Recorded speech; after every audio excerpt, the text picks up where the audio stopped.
ఉమెన్కి బిజినెస్ ఎందుకు అని అందరూ అనే మాటే, కానీ బిజినెస్ చేసే ఉమెన్కి ఈ 3 థాట్స్ వస్తే ఆ బిజినెస్ స్పాయిల్ అవుతున్నట్టే.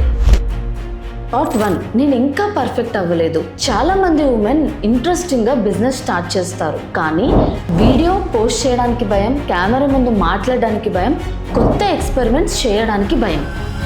ఎందుకంటే అదే థాట్, నేను ఇంకా పర్ఫెక్ట్ కాలేదేమో, ఇంకా పర్ఫెక్ట్ అవ్వాలి అని వెయిట్ చేస్తూ ఉంటారు. కానీ గుర్తుపెట్టుకోండి, ప్రోగ్రెస్ వల్ల గ్రోత్ ఉంటుంది, పర్ఫెక్షన్ వల్ల కాదు. థాట్ 2, అన్నీ నేనే చేయాలి. Business owner, content creation, sales person, customer support, accounts అన్నీ మీరే చేయడం వల్ల బిజినెస్ గ్రో అవ్వదు. ఒక ఉమెన్గా ఇంట్లో పనులన్నీ మీరే చూసుకుంటారు, కానీ బిజినెస్లో అది పాసిబుల్ అవ్వదు. అన్నీ చేయడం స్ట్రెంగ్త్ కాదు, కరెక్ట్ వర్క్ని కరెక్ట్ పర్సన్కి అప్పగించడమే అసలైన బిజినెస్ గ్రోత్.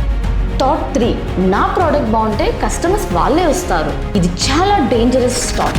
మీ ప్రోడక్ట్ ఎంత బాగున్నా పీపుల్కి దాని గురించి తెలియకపోతే సేల్స్ అవ్వవు. విజిబిలిటీ లేకుండా వాల్యూకి గుర్తింపు రాదు. కానీ ఆ విజిబిలిటీ క్రియేట్ చేసుకోవడానికి నలుగురు ఏమనుకుంటారో అని ఆలోచిస్తూ ఉంటే, అదే థాట్స్లో మీరు ఉంటే ఇప్పుడే క్లిక్ చేయండి. అందుకే ఈ 3 థాట్స్ని చేంజ్ చేయండి. బికాస్ బిజినెస్ని మార్కెట్ చంపదు, కొన్నిసార్లు మన థాట్సే చంపేస్తాయి. అండ్ ఇలాంటి ఇంట్రెస్టింగ్ సేల్స్ టిప్స్ కోసం ఇంకా కూడా నా ఛానల్ని ఫాలో అవ్వకపోతే ఇమీడియట్గా ఫాలో చేయండి.